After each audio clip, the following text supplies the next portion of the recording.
Nous revenons dans ce chapitre qui est la base de notre séminaire. Dans Isaïe le chapitre 40, versets 27 jusqu'à 31. La parole de Dieu nous dit ceci. Pourquoi donc, ô Jacob, parle ainsi? Et pourquoi dire, ô Israël, mon sort échappe à l'Éternel, et mon Dieu ne fait rien pour défendre mon droit. Ne le sais-tu pas donc? Et n'as-tu pas appris que l'Éternel est Dieu de toute éternité? C'est lui qui a créé les confins de la terre. Il ne se lasse pas. Il ne s'épuise pas. Et son intelligence ne peut être sondée. Il donne de la force à qui est là. Et il augmente la vigueur de celui qui est fatigué. Les jeunes gens se lassent et ils s'épuisent. Les robustes gaillards tombent. Mais ceux qui comptent sur l'Éternel, en d'autres termes, ceux qui se confient à l'Éternel, renouvellent leur force. Ils prennent leur envol comme le jeune aigle. Sans se lasser, il court, il marche en avant et ne s'épuise pas. Tendre Père, merci. Tendre Dieu, je te dis merci. Merci pour ce moment. Merci pour ta grâce. Merci Éternel pour la présence de chacun de nous. À toi soit la gloire, l'honneur et la majesté. Et le Saint dit Amen. Nous pouvons prendre place. Merci de votre disponibilité. Merci, cher bien-aimé pasteur, de cette opportunité que vous nous accordez. Il y a de temps que nous nous sommes connus. Aujourd'hui, le Seigneur a permis que nous puissions être là pour contribuer à l'avancement de l'œuvre du Seigneur. Je suis content de voir les bien-aimés serviteurs de Dieu. Il y en a que nous avons vus depuis longtemps. Et nous nous retrouvons dans une circonstance telle que celle-ci. Vraiment, c'est une grande joie. Pasteur Jean-Pierre. Oh, Bishop. Oh, Pasteur Luki. Je vois bien l'évangéliste Papi. Je vois le pasteur. En tout cas, le Dieu de bonté nous bénisse. Ça fait longtemps que nous sommes vus, bien-aimés. Nous rendons gloire à notre Dieu. Mais bien-aimés, je suis content de nous voir. Nous sommes là pour une cause.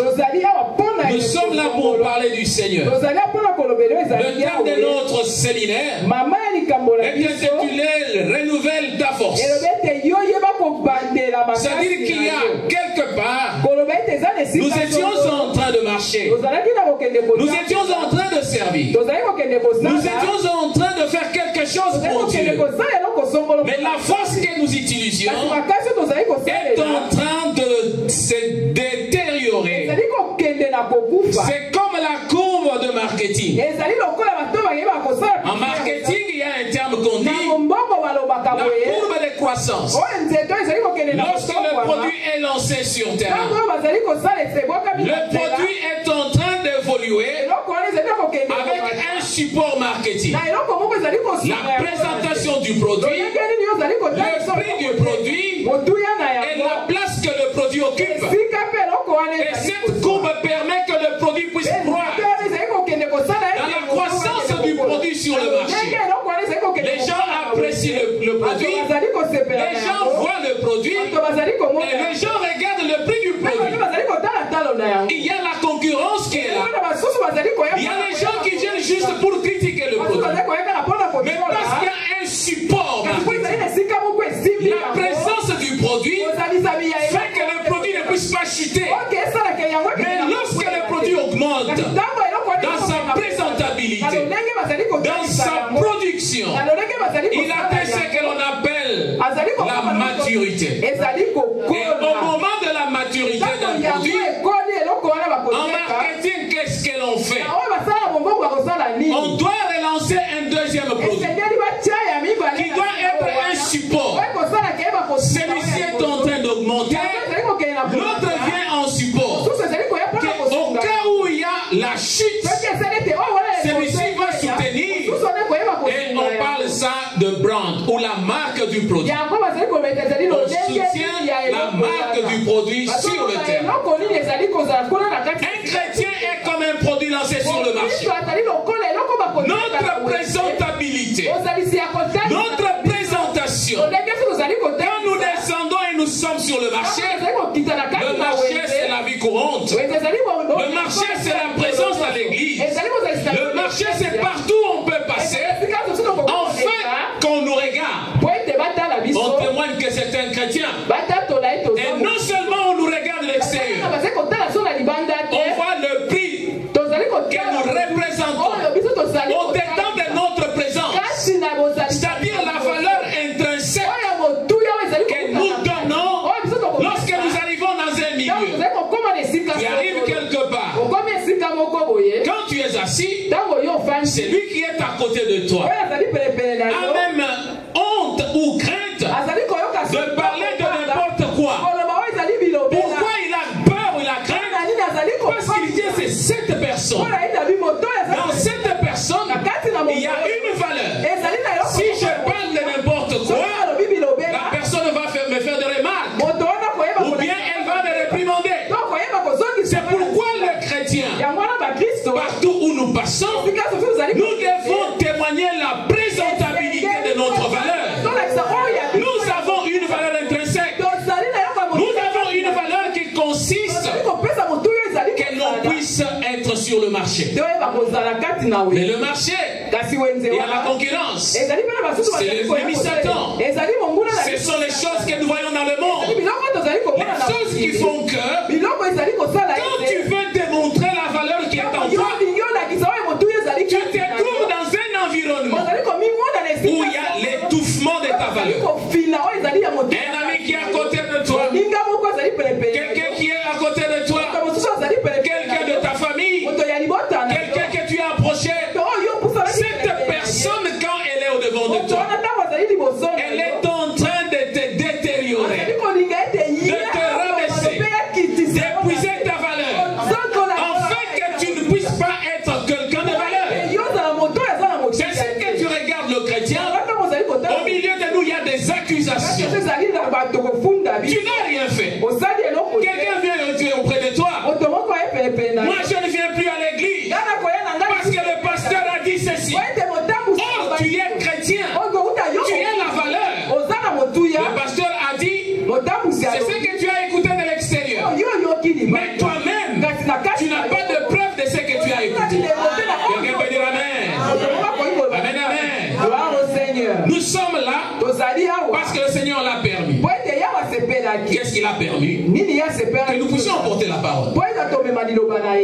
Simple instrument. Je ne suis rien. Au-devant de vous, il y a des gens qui sont considérables. Les gens que j'apprécie dans ces lieux. Les gens, quand je regarde leur valeur, c'est-à-dire la valeur intrinsèque, la valeur chrétienne, par moment je me pose la question, suis-je aussi déjà arrivé au niveau que telle personne est? La valeur intrinsèque d'un chrétien.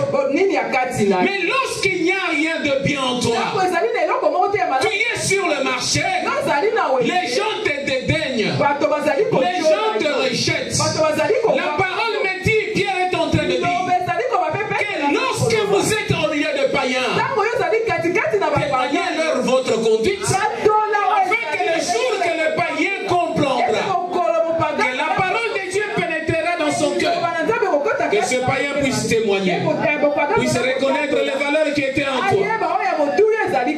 Dis-le, mais je suis venu dans le Seigneur. C'est parce que j'avais vu quelqu'un que je regardais. On dit que la foi est contagieuse. Dans le monde où j'étais, dans l'ambiance où j'étais, mais je regardais certaines personnes. Je me disais, mais comment ces gens-là sont arrivés à servir le Seigneur? Leur comportement me plaisait. Leur attitude m'attirait. Et si j'étais tenté de venir auprès d'eux, de faire aussi ce qu'ils sont en train de faire.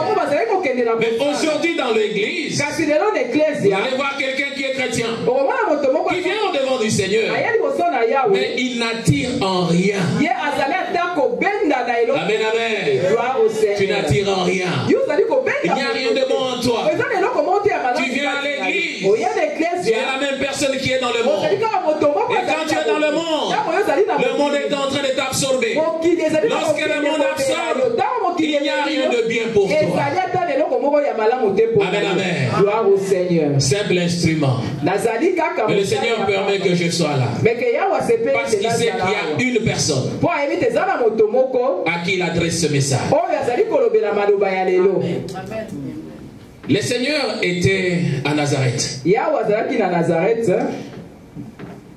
Lorsqu'il était là, il apprend une information. On lui dit, tu sais que Jean-Baptiste est arrêté. Il dit, mais comment il est arrêté? C'est-à-dire que les choses deviennent sérieuses. Donc je dois me déplacer. Parce que mon temps n'est pas encore venu. Il va quitter là où il était. Il va de l'autre côté de la Galilée. Et quand il arrive là-bas, c'était à Nephtali et à Zabulon.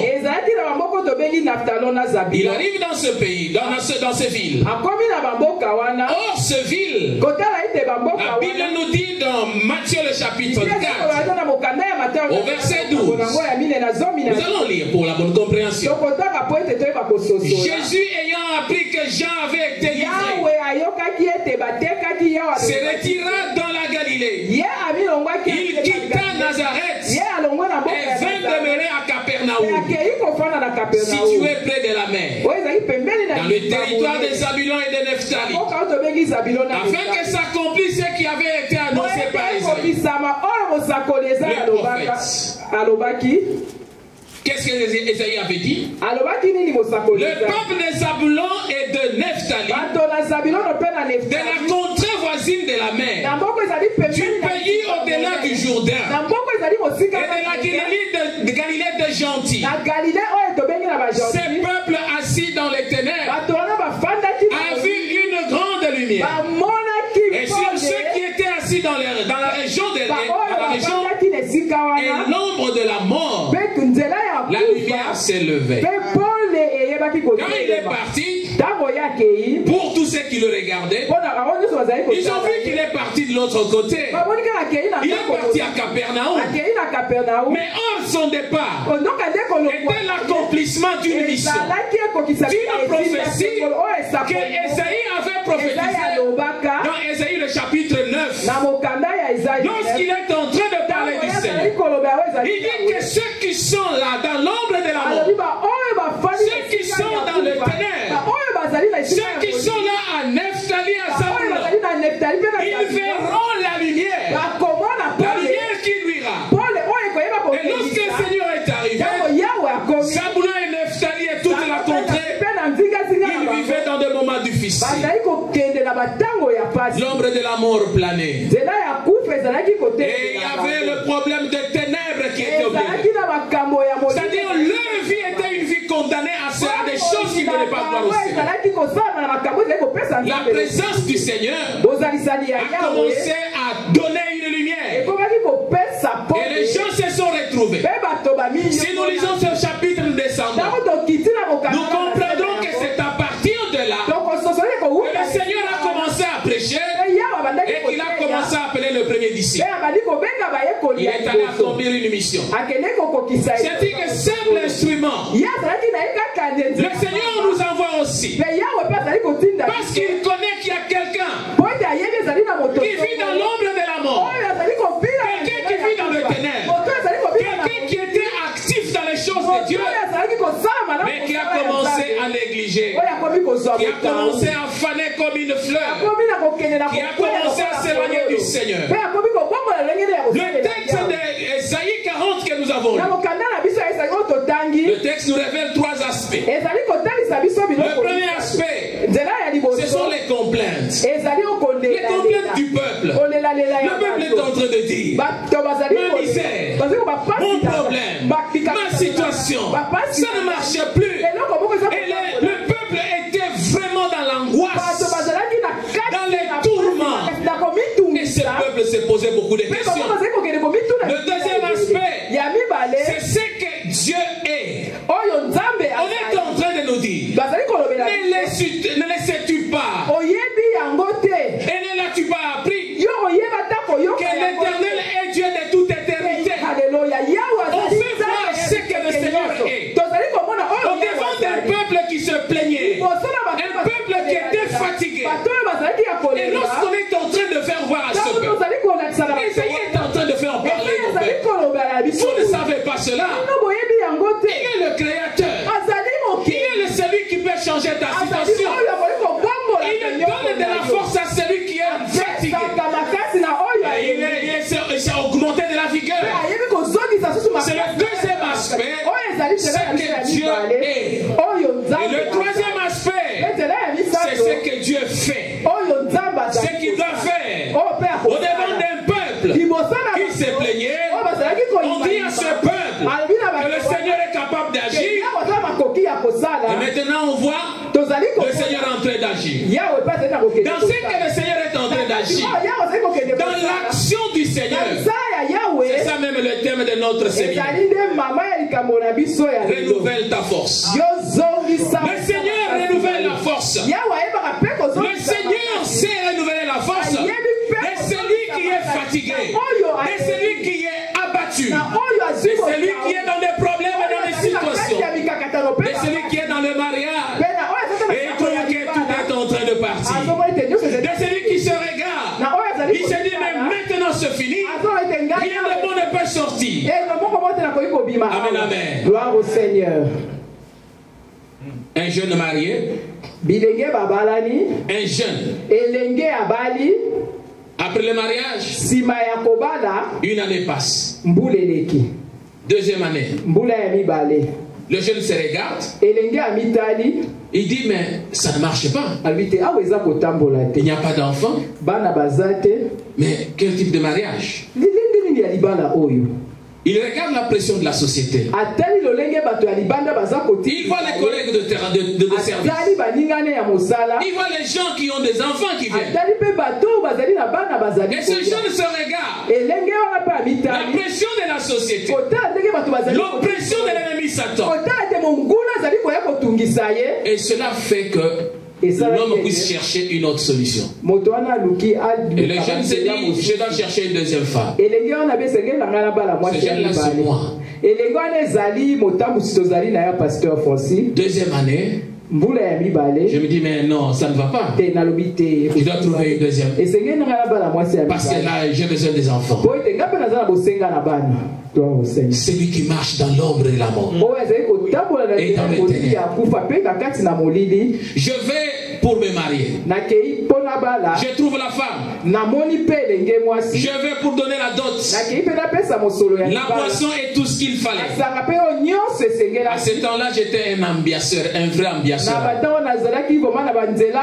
quand j'arrive dans la belle famille, je n'avais pas dit à ma femme, tout était prêt. Je m'apprêtais pour aller donner la dot.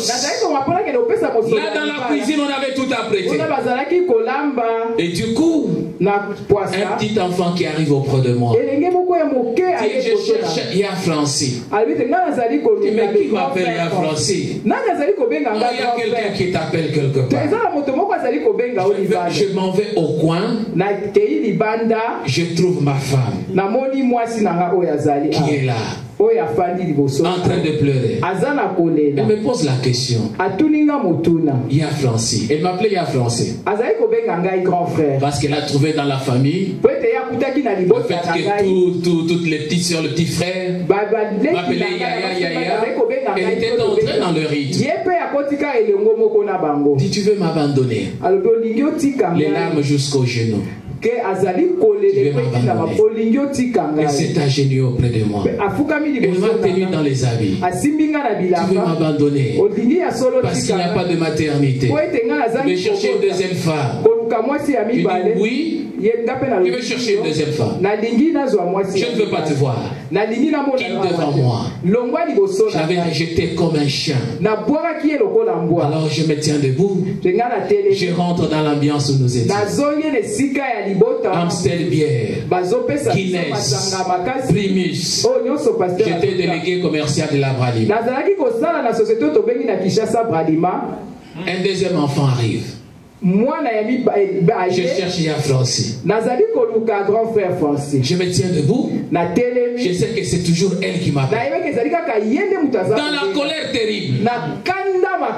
Quand je me lève, la deuxième fois, j'arrive au devant de ma femme. Du coup, mon cœur change. La colère que j'avais, la nervosité que j'avais, je me sens brisé à 100%. Je la regarde. Je commence à pleurer. Elle se met à pleurer. Moi, je me mets à pleurer. Je réalise que ce que je fais n'était pas bien. Je lui dis, attends-moi, j'arrive. Je pars. Je demande aux collègues qui étaient là,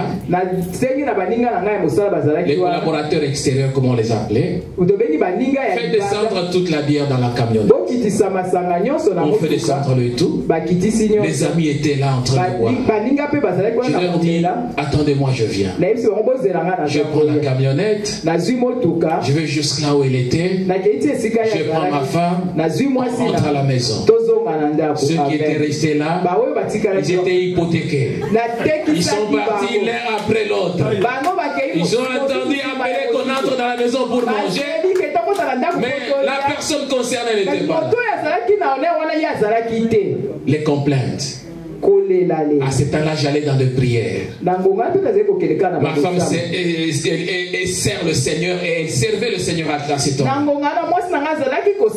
Bien que je buvais, bien que je travaillais à la Bralima, chaque dimanche, il y avait un casier ou deux casiers de sucre pour les serviteurs. Et je venais, je contribuais comme il se devait. Mais quand je viens à l'église, ivre à mort, parce que j'ai travaillé le samedi la nuit, je dois quitter le bar, le dernier bar qui doit faire à 3h, 4h du matin. Et j'ai déjà bu. Je rentre à la maison et je dois me reposer. À ce temps-là, ma femme m'oblige d'aller à l'église. Et souvent le samedi, elle allait dans le veillées. Et moi, je restais à la maison. À 9h, je me levais pour aller à l'église. Et quand je me levais le matin, pour enlever le quit, qu'on appelle le quit, pour enlever l'ivraie, je dois prendre une prémisse fraîche. Je dois prendre encore ma cigarette. J'ai rafraîchi mon cœur et je vais maintenant à l'église. Je me mettais derrière comme mon bien-aimé qui était là. Et un dimanche, j'arrive. Là, je vois, on me dit, bien-aimé, on veut prier pour toi. Une assemblée de plus de 500 personnes. Je dis qui? On dit moi. Je fais c'est toi. J'ai dit c'est toi. J'ai dit que c'est toi. Le jour que le Seigneur a besoin de toi, il ne peut pas l'éviter. Tu peux fuir. Tu peux venir à l'église. Tu peux venir même servir le Seigneur. Mais tu le sers de forme. Parce que je le servais, je donnais ma contribution. J'ai contribué à quelque chose pour le serviteur. Mais mon cœur n'était pas là. Je le servais de corps. Mais mon esprit n'était pas là. Et quand on m'a doigté, j'ai évité. On dit mais c'est toi. Un parfum terrible dans ma bouche. La cigarette et la bière. Et je viens devant. On dit non, tu peux t'agenouiller, on va prier. Dans ma poche, il y avait la cigarette. Quand je m'incline pour prier, C'est toutes les cigarettes qui tombent une après. Et elles sont tombées. Je suis resté dans cette position. Que je ramasse, que je me tienne debout. Et j'ai tourné le regard auprès du pasteur. Il me dit, ramasse ce qui est là. J'ai ramassé. Il dit, agenouille-toi. Je me suis agenouillé. Il a dit, nous allons prier. Tiens toujours tes cigarettes dans la main. On a prié pour moi. Bien aimé, la prière ne pourrit jamais. Lorsque le Seigneur a besoin de toi, toi qui vis dans l'ombre de la mort, tu verras la lumière luire dans ta vie. Tu verras le Seigneur venir auprès de toi. Amen, amen. Et que quand on a prié, je suis rentré à la maison.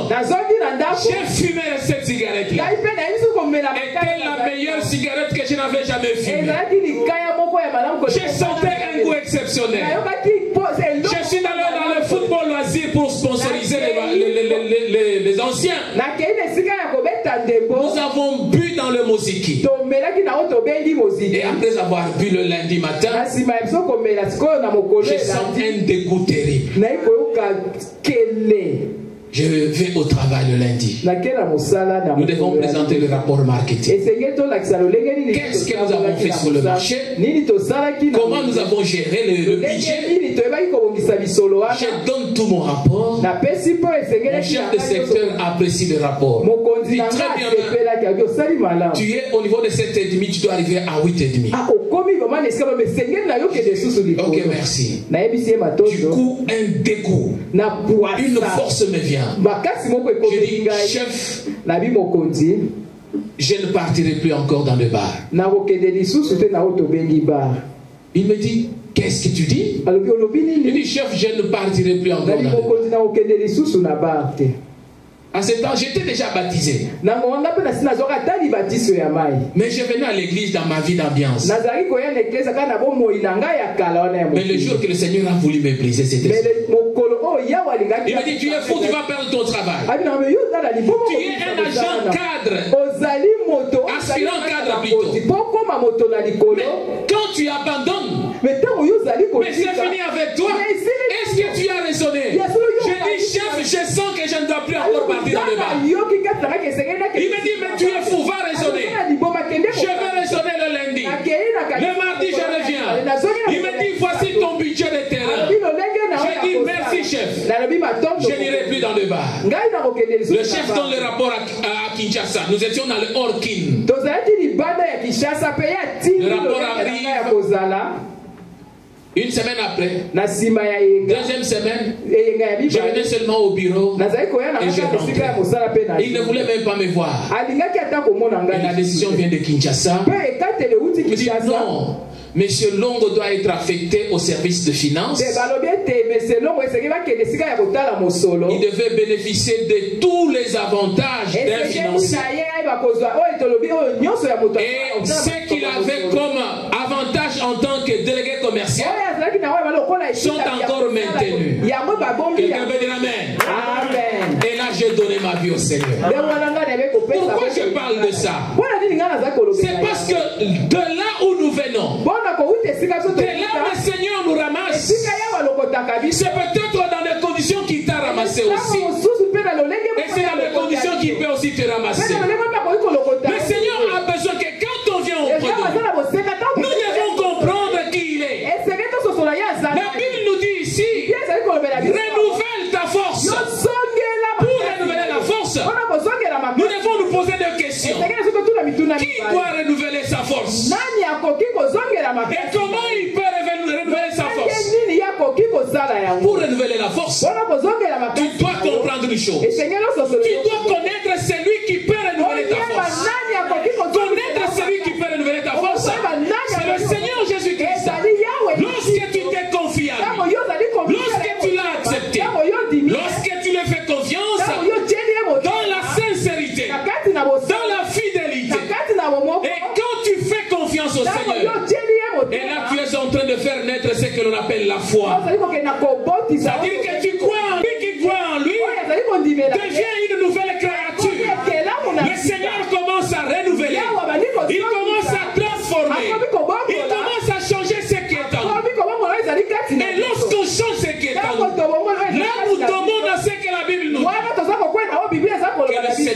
renouvelle notre force. Le produit, quand il arrive à la maturité, le produit doit chuter. S'il n'y a pas de mesure de support, s'il n'y a pas le moyen de pouvoir faire encore les efforts pour que le produit ne tombe pas, tu es comme ce produit. Tu as traversé le moment difficile. Tu as traversé les situations compliquées. Tu as traversé le moment où tu te poses des questions. Comme nous avons lu dans Ésaïe 40.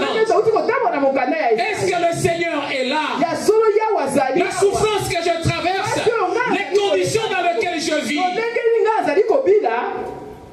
C'est pourquoi de ce thème, nous le subdivisons en deux. La première partie, c'est la confiance que l'on fait au Seigneur. La confiance en Dieu. Et la deuxième partie, c'est le renouvellement de la force de celui qui se confie en Dieu. Dieu ne peut pas renouveler la force de quelqu'un qui n'a pas un contrat avec lui. Pour que le Seigneur renouvelle ta force, il faut que tu y aies un contrat. Tu y aies une identité. L'identité du Seigneur qui te permet que quand tu viens auprès de lui, il te regarde. Il sait que celui-ci est mon enfant. Est-ce que tu as l'identité du Seigneur? Tu peux venir à l'église. Comme moi aussi je venais à l'église.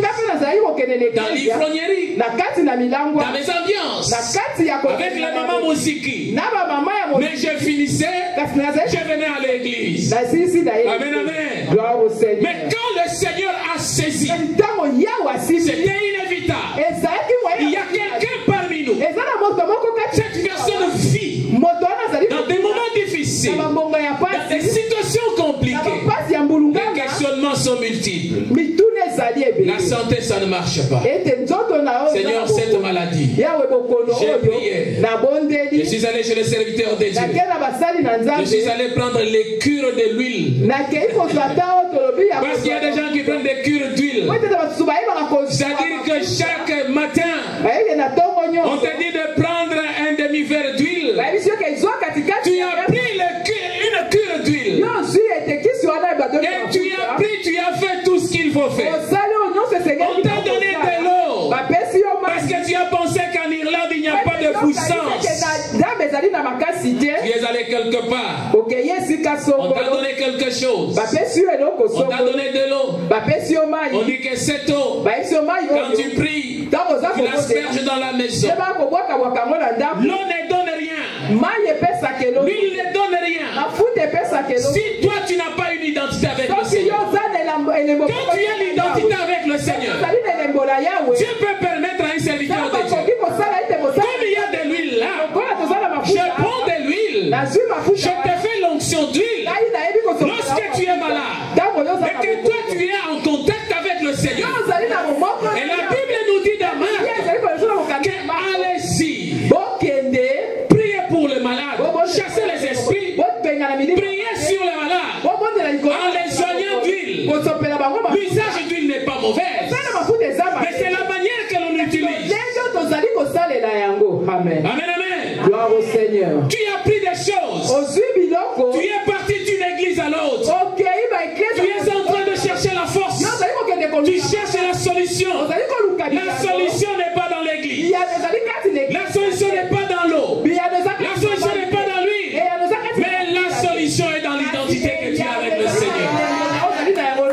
Quand tu fais confiance au Seigneur, quand tu viens au devant du Seigneur, et le Seigneur va t'identifier facilement. Tu te réveilles le matin, tu es en train de marcher, tu vas au travail, l'ennemi est en train de te guetter, il est en train de te chercher, il regarde comment tu marches, que tu puisses faire un accident, que tu puisses connaître un problème, des conflits au travail. Mais lorsqu'il voit en toi l'identité du Seigneur, la Bible nous dit, ceux qui se confient à l'Éternel marchent sur le chemin tout tracé, et que le Seigneur te protège. Dans la plupart des cas, mes bien-aimés, on fait confiance à Dieu que quand les choses ne marchent pas. Le Seigneur ne nous fait pas pour cela. Tu vois quelqu'un, quand ça ne marche pas, quand quelqu'un devient malade, c'est alors qu'il commence à penser à Dieu. Lorsqu'il n'était pas malade, en bonne santé, Dieu n'avait pas de place. Dieu n'était pas bon. Dans l'église, pour venir, il faut qu'on puisse le supplier. La prière, il faut qu'on puisse le forcer. Ce que tu fais, il faut qu'il y ait quelqu'un derrière toi. Mais le jour que ça ne marche pas, c'est là que nous voyons les gens faire des voyages. Chercher les prophètes en Afrique. Vivre comme quelqu'un qui mange au McDo, qui va payer sa facture où? Tu manges au McDo, et la facture est payée au KFC. Tu vois les chrétiens dans l'église. Il est là dans l'église. Il s'appelle chrétien. Et les amis de Jésus-Christ. Alors derrière, il a un prophète. Il a un pasteur qui lui envoie de l'huile, qui lui envoie des prières, qui lui dit des choses. Il vient à l'église par formalité. Il n'a pas confiance en Dieu. Il n'a pas confiance dans ce qu'il est en train de faire. Il ne sait pas se confier au-devant de ce que le Seigneur a établi au-devant. C'est pourquoi nous voyons beaucoup de ceux qui s'appellent chrétiens. Ils ont souvent deux ou trois églises. C'est-à-dire 2 ou 3 pères spirituels. Oh, celui-ci est mon père spirituel. Celui-là est mon père spirituel. On ne sait pas identifier où tu es. On ne sait pas voir où tu es. Parce que tu ne sais pas faire confiance au Seigneur. Quand ça ne marche pas, c'est là où tu penses que tu as un pasteur. Quand ça marche, tu as tout oublié. Les chrétiens sont devenus de plus en plus lourds. Les chrétiens sont négligents dans tout ce qu'ils font, dans le maintien de la relation avec le Seigneur. Ça devient un problème sérieux. Il n'y a pas une relation de franchise. Quelqu'un peut dire Amen. Amen. Faire confiance. La confiance en Dieu. Celui qui fait confiance dans mon il est fidèle. Celui qui est fidèle est sincère. Celui qui est sincère, il est transparent au-devant de Dieu. Tu ne peux jamais faire confiance à quelqu'un que tu ne connais pas. Si le pasteur m'a appelé, il m'a invité ici, c'est parce qu'il m'a fait confiance. Pourquoi il m'a fait confiance? Ça fait beaucoup d'années que nous sommes avec. Il a cherché à me connaître. Et quand il m'a connu, c'est ce qui s'est placé la confiance à moi. Vous savez, dans nos églises, nous avons détruit nos églises. Dans la plupart des cas, lorsque nous invitons des gens, peut-être ce n'est pas quelqu'un qui a une identité du Seigneur. Nous l'avons invité par impression extérieure. Nous l'avons invité par la renommée. Mais peut-être cette personne-là, au-dedans d'elle, c'est une personne qui n'a pas une identité du Seigneur. Et nous voyons après le départ de la personne, c'est un porte-malheur dans l'église. Amen, amen. Celui qui vient pour établir les autres, il vient pour dire les choses, les gens en cache-cache. Faire confiance à Dieu, mes bien-aimés, c'est partager avec lui un sentiment. Le sentiment d'assurance, le sentiment d'hardiesse, le sentiment qui est étayé sur une prise de conscience personnelle. C'est-à-dire que tu es en train de bâtir quelque chose. Tu dis, je me confie en cette personne. Je connais la personne. Je connais Dieu. Je sais quand est-ce que Dieu s'énerve. Je sais quand est-ce que Dieu peut me bénir. Je sais dans quelles conditions Dieu peut me bénir. C'est-à-dire quand je vis dans le péché, je viens au-devant du Seigneur. Je sais que le Seigneur ne me bénira pas. Qui est ce Père qui peut donner à son enfant un pain lorsque les mains sont sales? Amen, amen. Gloire au Seigneur. Tu appelles ton enfant. Grâce. Viens. L'enfant vient au-devant de toi. Tu regardes le main de grâce. Il y a des saletés dans le main. Les mains sont très sales. Tu es un père responsable. Tu prends encore le pain. Prends ce pain et s'y mange. Dans les mains sales. Et cela est possible. C'est ainsi avec le Seigneur. Lorsque le Seigneur t'appelle pour te bénir, il regarde ton cœur. Il regarde l'état de ta vie. Comment ton cœur est? Est-ce qu'il y a une identité? Est-ce que tu lui fais confiance? Tu es sincère? Est-ce que tu es au-devant de lui avec une confiance sincère? C'est quand il appelle, tu lui fais confiance, il te dit grâce. Tu dis mais voici papa. Il va te faire comme il a fait avec Samuel. Parce que le cœur était disposé.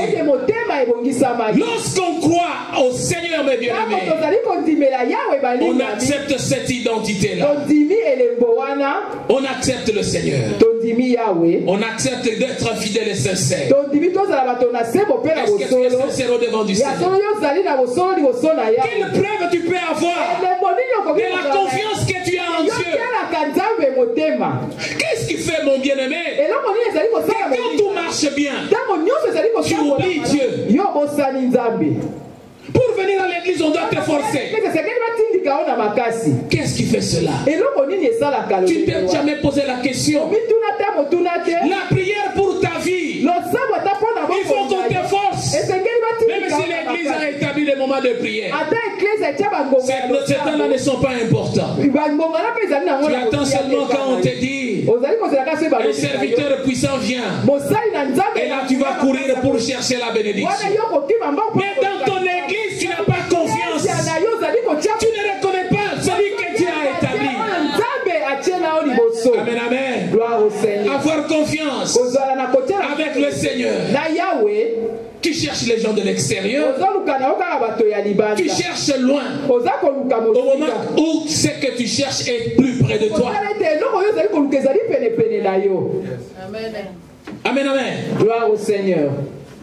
Vous savez ce que le Seigneur nous dit? Il nous dit dans Ésaïe 43, verset 26. Il dit, réveille ma mémoire. Plaidons ensemble. Parle toi-même pour te justifier. Pourquoi il dit cela? Il parle à l'égard d'une personne qui a l'identité. Il sait que tu es là. Tu as mon identité. Tu es mon enfant. Qu'est-ce que je te dis, mon enfant? Réveille ma mémoire. Quelles sont les bonnes choses que tu fais au-devant du Seigneur? Les bonnes choses, ce n'est pas prier, ce n'est pas venir à l'église. Ça, ce ne sont pas des bonnes choses que le Seigneur fait. Tu pries pour demander ta vie, pour demander que le Seigneur te protège. Les bonnes choses, pour une personne qui fait confiance, une personne qui est fidèle, une personne qui a l'identité, les bonnes choses sont des actions de foi que tu poses dans le panier des choses de Dieu. Quelle est la balance que tu donnes à ce que tu fais au Dieu?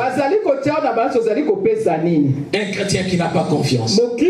Lorsque l'homme a confiance à l'égard de sa femme, ou la femme a confiance à l'égard de son mari, il lui donne tout. Il lui laisse tout. Il n'y a pas de cache-cache. La carte bancaire peut être utilisée par tout le monde. Le téléphone, il n'y a pas de secret. Amen, amen. Gloire au Seigneur. Mais nous trouvons des gens qui disent qu'ils font confiance l'un à l'égard de l'autre. Ah, c'est mon mari. Je sais que c'est mon mari. C'est mon chéri. Mais le compte est caché. Amen, amen. Gloire au Seigneur. Les transferts bancaires sont en cache-cache. Les choses se font d'une manière inappropriée. Pose-toi la question. As-tu réellement confiance à Dieu? Si tu as confiance en Dieu, il n'y aura pas de choses de cache-cache. Ton identité est à découvert. Ce que tu fais pour le Seigneur le voit. Mais par moment, nous pensons que Dieu ne nous voit pas. Il regarde tout, il voit tout. Pourquoi les enfants de Dieu ne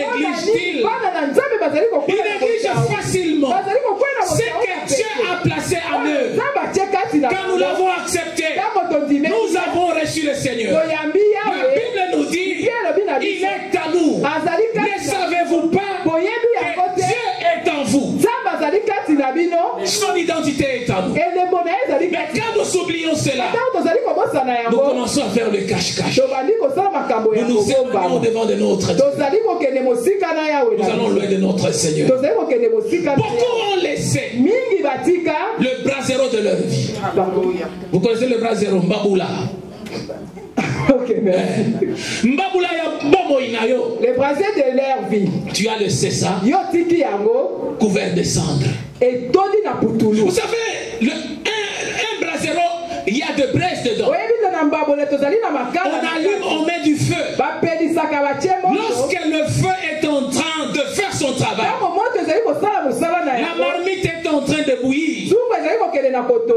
Et à un certain moment, les braises seront couvertes de cendres. Amen, amen. Je vois que les mamans ont oublié ça. Parce qu'ici c'est toujours les réchauds. Mbaboula. Afrique. C'est qui vient de l'Afrique. Quand tu prépares, à un certain moment, il faut secouer les braises et ajoute la braise. Amen, amen. Alléluia. Et quand tu y arrives à cela, quand tu laisses le brasero à un certain moment couvert de sang, et tu vois que la marmite n'est pas en train de bouillir, tu vois que tout est bloqué, rien ne marche. Pose-toi la question, pourquoi ça ne marche pas? Je dois revenir regarder mon brasero. Je dois secouer le brasero afin que la cendre puisse tomber. Je regarde la quantité du feu qui reste et j'ajoute d'autres braises. C'est pourquoi nous avons dit la courbe. N'oubliez pas ça. La courbe marketing. Elle est en train de monter. Nous avons dit qu'avant d'arriver à la maturité, on doit lancer le deuxième produit de support. Avant que le feu dans ton brasero s'éteigne, tu dois ajouter d'autres braises afin que le feu ne s'éteigne pas. La Bible est en train de nous dire, examine-toi toi-même, regarde-toi, critique-toi. Est-ce que tu as encore la foi? Est-ce que tu as encore l'identité du Seigneur? Dans des moments difficiles que tu traverses, tu es en train d'abandonner la confiance. Tu es en train de t'éloigner du Seigneur. Ne laisse pas ton brasero être couvert de la sang. Dieu a besoin que le feu du Saint-Esprit, parce qu'il est au-dedans de nous, et que ce feu qui est au-dedans de nous, il est couvert de beaucoup de problèmes. Dans le monde où nous vivons, tu regardes, la santé ne marche pas. Tu regardes, tu as des factures à la maison. Tu regardes dans ton couple, ça ne marche pas. Quand tu rentres à la maison, c'est comme si tu rentrais dans l'enfer. Tu regardes ton mari, tu te dis, mais finalement cet homme, mais qu'est-ce qu'il faut faire? Il y a des choses qui sont difficiles. Hein? Dans le couple, les mariés, nous pouvons lever les mains. Mais on les met quand même, non? Quand même. Je sais que chacun connaît. Amen, amen. Nul n'est épargné. Même les couples des serviteurs de Dieu. Par moment, il y a un feu. Amen, amen. Lorsque le diable vient souffler, et là vous vous regardez, vous vous posez des questions. Seigneur, qu'est-ce que je dois faire?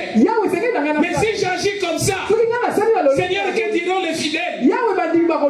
Amen, amen. Gloire au Seigneur. Les serviteurs de Dieu, nous nous connaissons. Hein, mais tu regardes, tu dis, mais Seigneur, quand j'étais, j'aurais dû faire ça. Mais quand tu reviens en toi-même, tu sens l'esprit de patience, l'esprit de douleur. Le Seigneur est en train de te parler. Atténue ce qui est en train de venir à toi. Tu te retires. Tu sens que c'est le diable qui venait pour visiter. C'est que le Seigneur a choisi pour toi. Peut-être tu dis, tu es en train de te plaindre. Tu es en train de pleurer. Homme de Dieu, fais-moi ci. Sinon je peux déborder.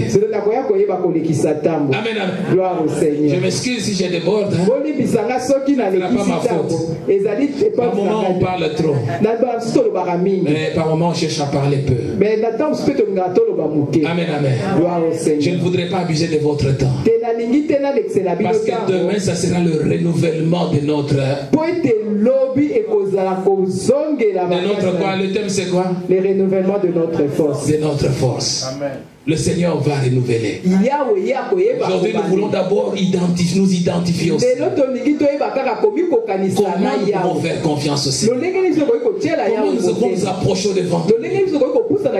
Le Seigneur est à nous, mais nous le négligeons. Nous sommes devenus trop lourds. Nous sommes devenus trop pesants.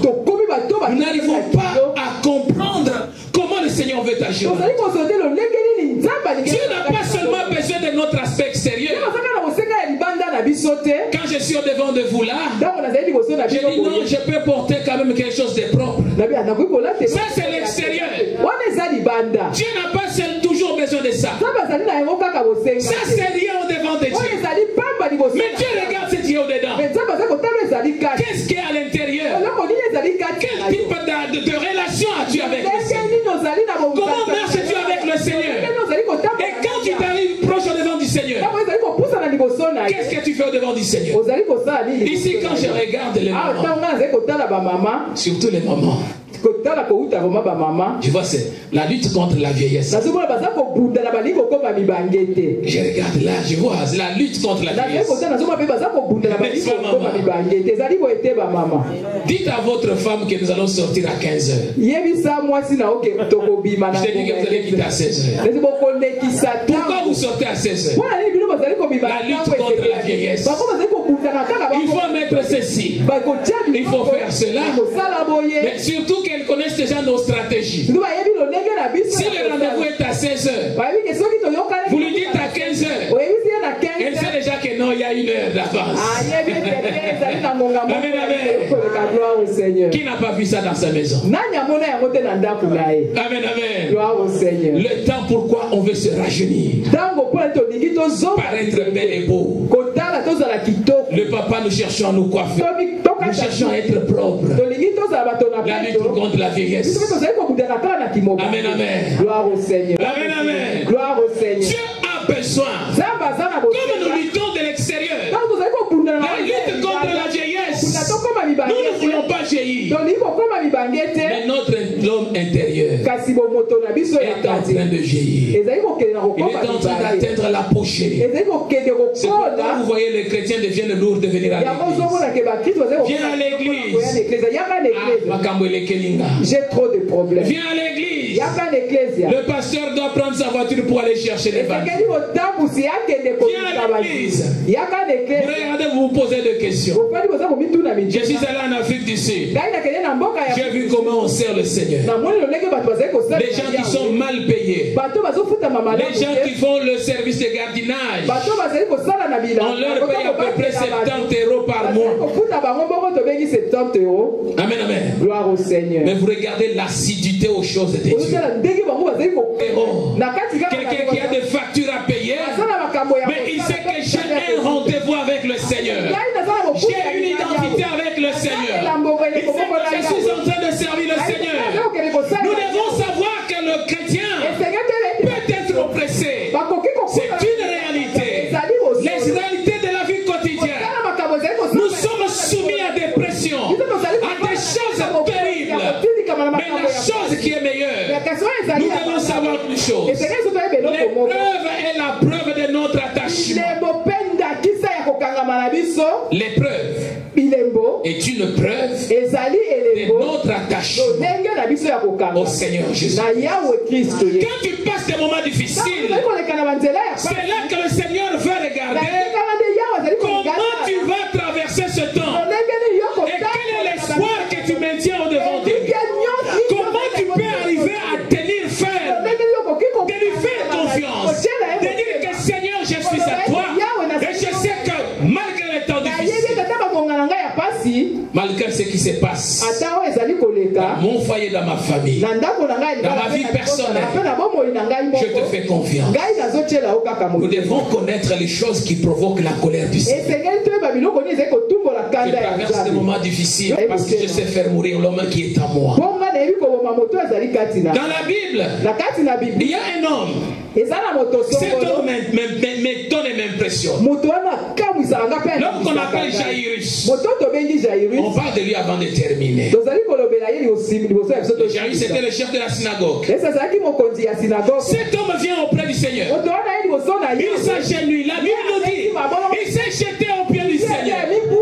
Maître, ma fille est en train de mourir. Viens, Seigneur. Impose-la seulement le main. Elle va guérir. Un homme plein d'espoir. Il sait que le maître est capable de faire quelque chose dans sa vie. Dans Matthieu le chapitre 5. Verset 22, vous pouvez lire. Il vient, il prie. Il va chercher la grâce du Seigneur. Mais lorsqu'il est en train de prier, le Seigneur continue. Il rencontre d'autres personnes. Mais du coup, les gens viennent. Les gens arrivent et lui disent, mais laisse importuner le maître. Ta fille est déjà morte. Amen, amen. Gloire au Seigneur. Ta fille est morte. Pourquoi importunes-tu davantage le maître? Ça fait cet homme quand il a écouté. Cet homme-là, mets-toi à la place de cet homme. Combien de fois es-tu venu avec le problème au devant du Seigneur? Tu as prié. On a mis des jeunes. Tu as chaîné. Tu pries à la maison. Seigneur, je veux que ça change. J'ai l'espoir en toi. Tu t'es jeté auprès du Seigneur. Mais tu regardes, on te dit, le problème pour lequel tu pries, tu sais que ta santé, il n'y a pas de solution.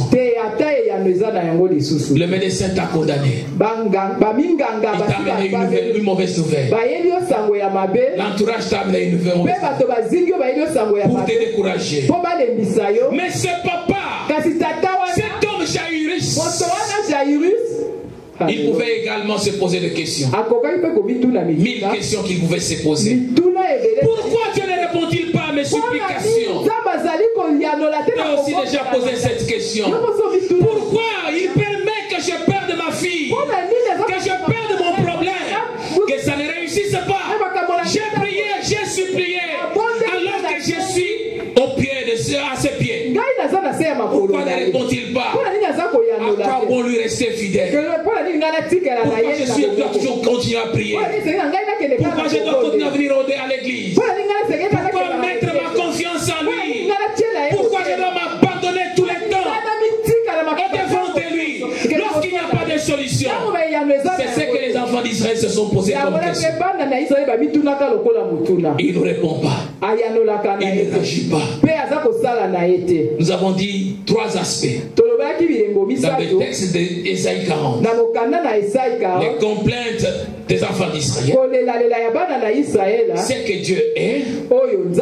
Il dit, ne laissez-tu pas. Mais ce que Dieu fait. Ceux qui se confient en lui, il renouvelle. Amen, amen. Tu ne peux t'en sortir d'une épreuve qu'à condition de l'avoir bien gérée. La situation difficile. Comme ce papa Jairus, il a géré. Quand il était en train de se poser des questions, à l'instant même en train de pleurer, le Seigneur lui dit, ne crains pas. Amen. Ne crains pas. Aie confiance. Et lorsque cet homme entend cette parole, il rajeunit sa confiance encore. Il dit non, je dois encore rajeunir. Je dois venir au devant du Seigneur. Je lui fais confiance. On m'a dit qu'elle est morte, mais le Seigneur me confirme. Il me confirme d'avoir confiance en lui. Mon bien-aimé, je te dis, si tu es au point d'abandonner, réalise que le Seigneur ne t'abandonnera jamais. Si tu veux perdre confiance au devant du Seigneur, Jésus ne perd jamais confiance. Jésus rajeunit. Amen. N'écoute pas le message négatif. C'est ce qui te décourage. Car la vision de Dieu est différente de ta vision. Amen, amen. Là où tu es en train de voir le péché, le Seigneur est en train de voir le pardon. Là où tu vois la maladie, le Seigneur voit la guérison. Là où tu vois l'impossibilité, le Seigneur voit la possibilité. L'échec s'échange en victoire. Les peurs s'échangent en joie. Ne crains pas. Crois seulement ce que Jésus a dit à Jairus. Et c'est ce que le Seigneur me permet de te dire. Ne crains pas. Crois seulement. Qu'est-ce qui te fait pleurer? Je te demande de tourner le regard au devant du Seigneur. Le Seigneur est en train d'encourager Jairus. De ne pas craindre, de croire seulement. Et la fin de cette confiance, c'était la gloire du Seigneur. C'était le miracle. C'était la résurrection de sa fille. Il a renversé la situation. Ce que les hommes avaient vu, c'est que les hommes ont témoigné de toi. Le Seigneur est capable. Qu'est-ce que tu peux lui faire confiance? Lorsqu'on se confie à l'Éternel, il nous donne la joie, malgré la difficulté, malgré les problèmes, malgré les situations. Bien, tourne le regard. Le maître de temps, le maître de circonstances, il ne trompe jamais. Il te dit, ne crains pas. Ça fait longtemps que tu viens à l'église. Ça fait longtemps que tu pries. Pose-toi d'abord la question. As-tu l'identité de Dieu? Est-ce que tu peux lui faire confiance? Est-ce que tu es sincère? Est-ce que tu es fidèle? Ces trois choses, c'est ce qui fait la foi. C'est ce qui vont te motiver. Tu fais confiance. Tu sais que cet homme peut me sauver. Tu es sincère. C'est là où tu es tombé, tu te relèves. Tu sais qu'il peut me pardonner. Tu es fidèle. Celui qui est fidèle ne trompe jamais. Il ne peut pas s'éloigner. Tu as cru quel ami fidèle et tendre. Amen, amen. Gloire au Seigneur. Tourne le regard au devant du Seigneur. As-tu un ami fidèle?